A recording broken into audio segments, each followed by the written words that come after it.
Okay, a very good morning to all my dear students. Last week in online and offline session, we are doing a good amount of recapitulation. Am I right or not? So we have completed chapter number 1 and we have started chapter number 2. What is the name of the chapter? The physical features of India. The physical features of India can be divided into 6 segments. What are they? Please tell me. The Himalayan mountains, the northern plains, the peninsula plateau, the Indian desert, the coastal plains, the islands. Okay. In that I have explained you like India is a peninsula which is covered by 3 side water and 1 side land. One side the land mass and completely north side we have the majestic the Himalayan mountains are standing as a bright. These Himalayan mountains are protecting us from the north polar cold winds entering into our country. Because of that, India is a fertile land and agriculture is our main occupation of the people. That we have understood. And these Himalayan mountains are divided into 3. They are the Himadri, Himachal and Shivalis. And after that, immediately we have entered into our next one, the northern plains. The Himalayan mountains are not only protecting us from the north polar winds, but they are the birthplace for many perennial rivers. What are the different river systems are taking birth in Himalayas? Please tell me.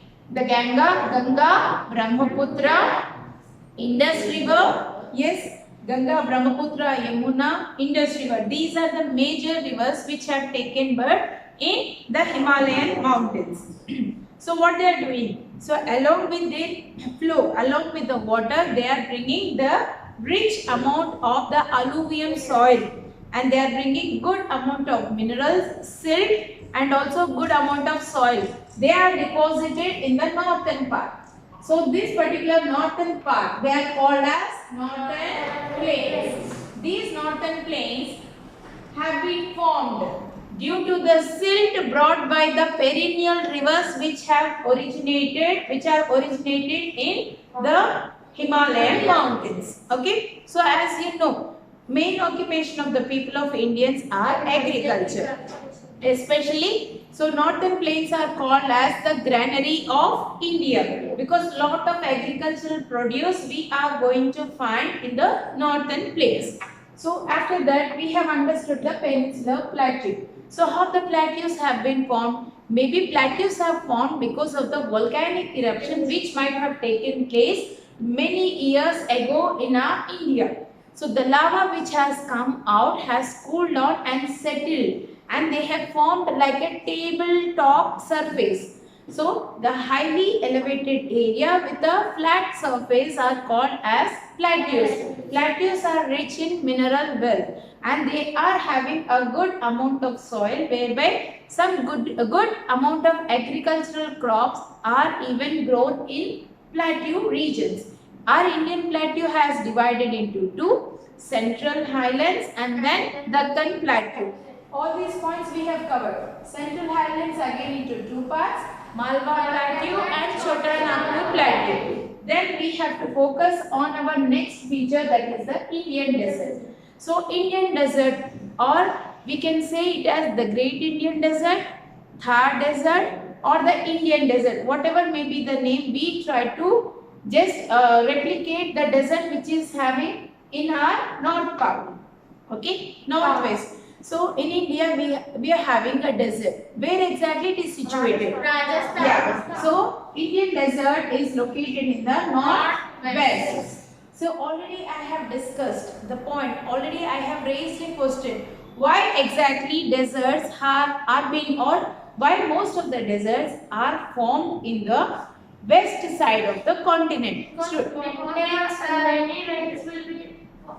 Yes. Because mountains are stopping the clouds. Yes, very good. Yes. Last time I have discussed about the rainfall, orographic rainfall. So when the clouds are obstructed by the mountains or the hills, the one side of the mountain they will get rain and other side of the area will be dry and with no rainfall. This might have happened for many years. That is the reason behind of Aravalli mountain. The area has converted into a desert. We give the name as The Great Indian Desert or the Thar Desert.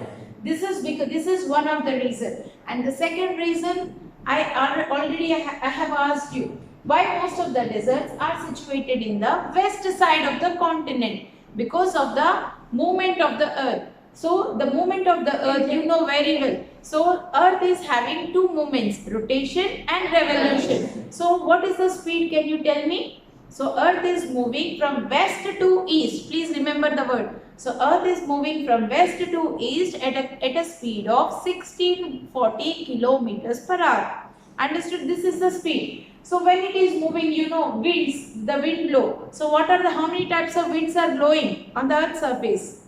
Permanent winds, cyclonic winds. So all these things you have to recapitulate. So even last time I have discussed a point, okay? So the transportation of winds. In the torrid region, the hot winds will be transported to the polar region, and the cold winds, yes, please tell me, the cold winds will be transported to the torrid region to maintain the balance, okay? Because of this, the life is exist on the earth's surface. Otherwise, the earth would be completely hot or else completely cold. So because of the transportation of winds, who are helping in transporting the winds? Oceans. Oceans are helping to transport the winds from one place to another place. So from polar region, they are bringing the cold winds to the tropical region, and from the tropical region, the winds are transported to the polar region. So because of this transportation of winds, okay, the wind blow is happening like completely, it is having, you have the low belt in the west side, and you are having the wind transportation mostly in the east side because of the movement of the earth. Understood? That is the reason most of the deserts are situated in the west side. First reason, behind the mountains, and that too west side because of the movement of the winds and also the orographic rainfall. So come back to our Indian desert. The Indian desert is situated in the northwest. And in which state is it situated? Rajasthan. Yeah. So Thar desert you can find in Rajasthan. Yes. And Gujarat. Yeah, some part of Gujarat, and also you are having in Haryana. So even some part of Maharashtra, but very linear. We don't, I don't want to take the name of Maharashtra, and please concentrate. So the Thar desert we do find mostly situated in Rajasthan, Haryana, Gujarat state. And where you are going to find this particular mountains, behind the Aravalli mountain, you are going to find the Thar desert behind or the west side of the Aravalli mountains.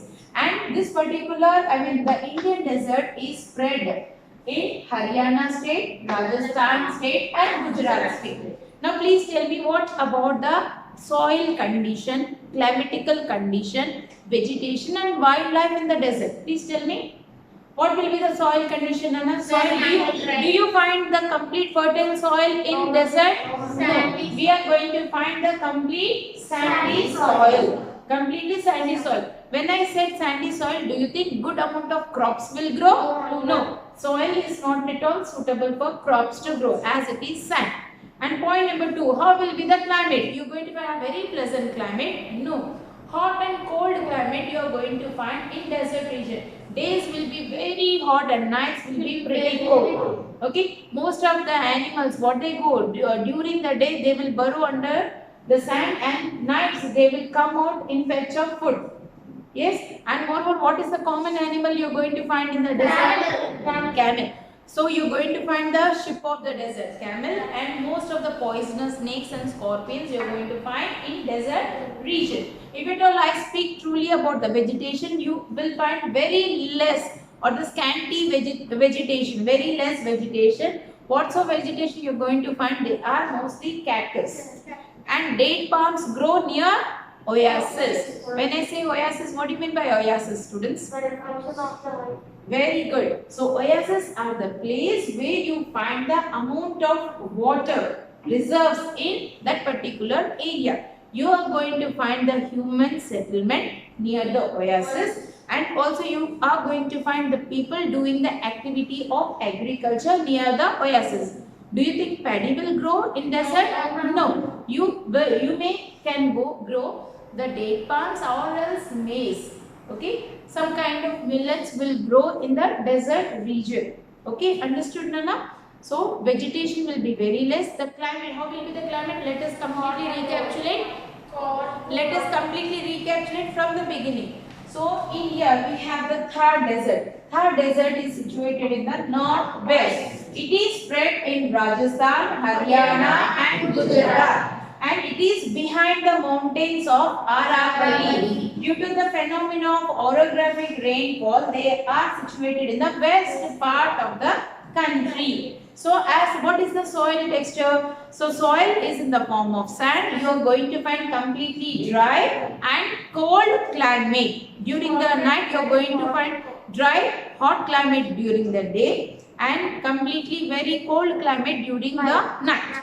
You are having very less water facility in desert. So wherever like what are oases? So oases are the places where you find the reserves of water and you are going to find the vegetation and human settlements in and around the oasis. Which river is flowing through desert, Nana? Our Indian desert? Luni. What is the name of the river? There is only one river. The name of the river is Luni. Only Luni river is flowing through the desert region. Understood? Now we have completed about the desert region. Now let us focus on the coastal plains. So where are these coastal plains located? So how many coastal plains we have? We have two coastal plains. Everyone, please understand. We have two coastal plains in our India. So east side they are called as, please what? Eastern coastal plains. And the west side you have western coastal plains. Where are they situated? Western coastal plains are situated on the west side of the Deccan Plateau and eastern coastal plains are situated in the east part of the Deccan Plateau. Understood, Nana? Everyone. So where are the coastal plains situated? Western coastal plains are situated in the west side of the Deccan Plateau. And eastern coastal plains are situated in the east side of the Deccan Plateau. Now, next point. So, western coastal plains are the continuous ranges of hills. They are the continuous ranges of hills. Whereby eastern coastal plains are the irregular. You are going to find some gaps. They are not regular or continuous range of hills. Please understand. I would like to ask you, what is the reason behind it? Why eastern coastal plains are irregular? Yes. Yeah, one more. Yeah, you are correct about river system. Fantastic. The river system which is there in India. What is the thing? Now, first, you all have remember. Our plateau is having an elevation in the west side and a slope in the east side. Most of the rivers are taking birth in the west and flowing in the east rivers. Except two rivers in the South India, Narmada and Tapi. They are flowing in west side. But most of the rivers like Godavari, Krishna, Tungabhadra, Kaveri, whatsoever the rivers, they are taking birth in the Western Ghats. They are flowing eastwards and mixing in Bay of Bengal. So what they, because please imagine the water force. What they are doing, they have washed away or they have created the gap in the ranges. Understood? So that is the reason Western Ghats are the continuous ranges, whereby the Eastern Ghats are the irregular ranges, because most of the rivers are flowing eastwards and mixing in Bay of Bengal. Understood this point? Now, if you check the height, what about the Eastern coastal plains or Eastern Ghats? So they are having an average of height in your material. It is 900 to 1600 I Open your material quickly. If I am not wrong, the average height of the Western Ghats is 1600 meters to 900 meters. Yes? And what is the height of Eastern Ghats? It is around 900 to 1600 and it is the height of 600. The height of the Western Ghats are having, like it is ranging between 900 meters to 1600. Whereas Eastern Ghats, they have the average height of 600 meters. And coming back to the fertility of land, eastern coastal plains are less fertile comparatively western coastal plains. Understood? These are western coastal plains. Students, understood? And these are the eastern coastal plains. Now, actually, I am telling you the height of the western coastal, what are the western Ghats between 900 to 1600, and western Ghats land or the soil is comparatively more fertile than the eastern coastal plains. Understood? What is the average height? The average height of the western Ghats are 900 to 1600 meters, whereby eastern Ghats height are only 600 meters. Understood? So which land is more fertile, Nana? Western coastal plains are more fertile comparatively eastern coastal plains. What crops are grown? Check in answer. So you can grow the cashew nuts, paddy. Yes, tell me. Groundnut. Yes. So all these things you can grow. Okay. So western coastal plains you can grow cashew nuts, paddy, and different kinds of crops. And when you come down to eastern coastal plains, paddy, cotton, coconut, and also tobacco you can grow in the eastern coastal plains. Understood? How many plains we do have in India? Three. Northern plains, western coastal plains, eastern coastal plains. Western coastal plains are more fertile than the eastern coastal plains. Understood? So in western coastal plains you can grow, or we can grow what? Cashew nuts, paddy, sugarcane, and coconut. Whereby in eastern coastal plain, paddy, coconut, tobacco, and sugarcane, cotton can be grown in eastern coastal plains. How these coastal plains have been formed? These plains are formed due to the fertile silt brought by the rivers. Understood? Now we have completed the coastal plains. The last point is the islands. The group of islands which you are going to find in the desert are called, in Bay of Bengal. Yes. So what are the group of islands you are going to find in Bay of Bengal? Andaman and Nicobar Islands. The group of mountains, islands which you are going to find here in Arabian Sea is Lakshadweep. What is the capital city of Andaman Nicobar Islands? Port Blair. What is the capital city of Lakshadweep? Karavali. Understood? This is what all about the lesson chapter number 2. So one more time, let me give you a final glimpse. Okay, we have completed chapter number 2, physical features of India.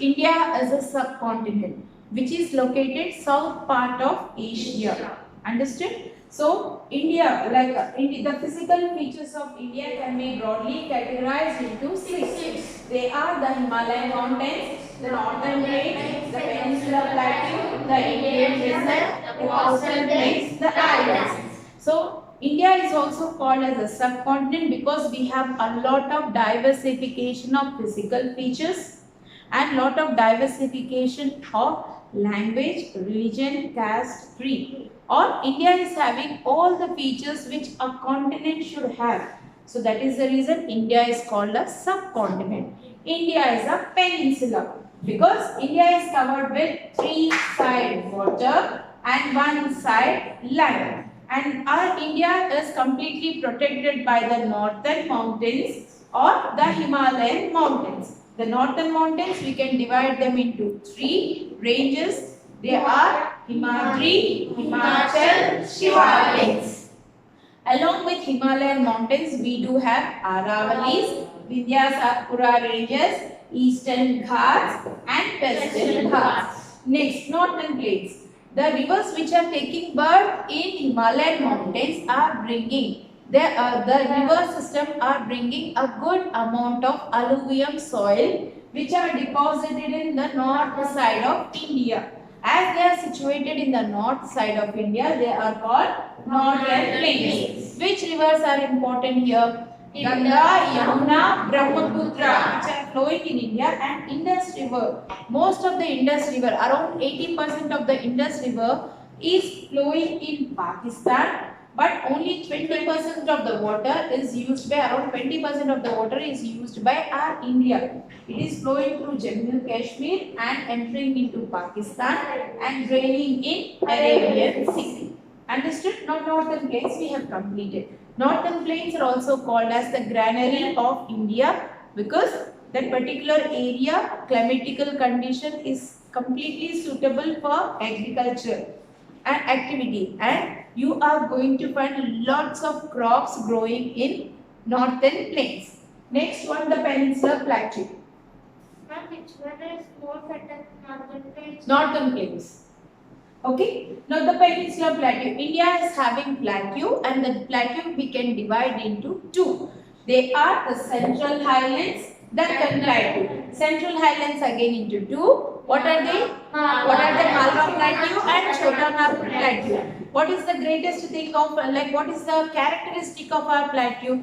Our plateau is a highly elevated table type surface, and plateaus are rich in mineral wealth. And our Indian plateau is having the elevation in the west side and the slope in the east side. That is a major reason behind most of the rivers which are taking birth in the west side, draining in Bay of Bengal in the east. Now, Indian desert. Our Indian desert, or the Thar desert, is situated in the northwest and spread over Haryana, Rajasthan and Gujarat. And desert is a hot, dry region where by daytime you are going to find of extreme hot and during the night extreme cold climatical condition. Only Luni river is flowing through the Rajasthan, which is the only source of supply of water, and people and the settlement we can find in and around the oasis. And the next one, coastal plains. So we have two coastal plains. The east coastal plains are situated the east side of Deccan Plateau, and the western coastal plains are situated west side of the Deccan Plateau, whereby the western Ghats are the continuous chain of the ranges, eastern Ghats are the irregular chain of the ranges. Understood? And which are more fertile? Western Ghats are more fertile comparatively eastern Ghats. We have group of islands. The group of islands which are situated in the Bay of Bengal, they are called as Andaman Nicobar Islands. The group of islands which are situated in the Arabian Sea, they are called as Lakshadweep. Now open your textbook. Textbook page number 1550. You all have to do the map pointing which is there in the page number 9. If you open your textbook, you can understand. Choose the correct answers. A landmass bounded by the sea, three sides of water, it is referred as peninsula. C. Take C. C. Option number C in your textbook. Okay. Now second one. Mountain ranges in the eastern part of India forming the boundary with Myanmar are collectively called as Purvanchal. C. Option C. The western coastal strait of South Goa is referred as Kannada. Option C again. Now fourth one. The highest peak in the eastern Ghats is? Yeah, tell me. Mahendragiri. Again option number C. Now answer the following. All the question answers are clearly discussed in the material what I have provided. Go through. What is the work for today is you all have to practice the math which is there in page number 9. Yes. Page number 9. Okay. Now everyone take out your pencil and circle. Circle Nana. Himalayan mountains, Aravalis, Vindhya Sakura, Western Ghats and Eastern Ghats. Please circle them. Are you all following Nana? Yes. I want you to take out your pencil, just first circle or put a tick mark. Okay? Yes. First one, what is the first one? Himalayan mountains, Aravalis, Vindhya Satpura. Next one, Western Ghats and Eastern Ghats. And next, immediately, Northern Plains. Put a check mark to Northern Plains. And then Great Indian Desert, Plateau. Amma, you have to trace it. Take out a pencil. Give an outline border to Deccan Plateau and the Central Highlands. Give me a pencil. I'll show you. Take a pencil and give an outline like this. Okay, with that you can understand the extension of the plateau. Okay, finished? And you have to even mark the coastal plains, eastern coastal plains and western coastal plains. Shade it, shade. You have to shade. Just you have to give little shading. Okay? And then circle Arabian, Andaman and Nicobar Islands and Lakshadweep Islands. Go through the question answers and prepare for the ST for tomorrow. Fine, understood? The material which I have provided, you please go through the material and prepare this map for your ST for tomorrow. I shall meet you tomorrow with the chapter number 3, drainage. Third chapter is purely omitted from the syllabus. Only map pointing you have to learn. Tomorrow I am going to complete, and Wednesday we shall start the new chapter, climate in our geography. I hope you are all clear. So meet you all again in my next session. Bye and take care.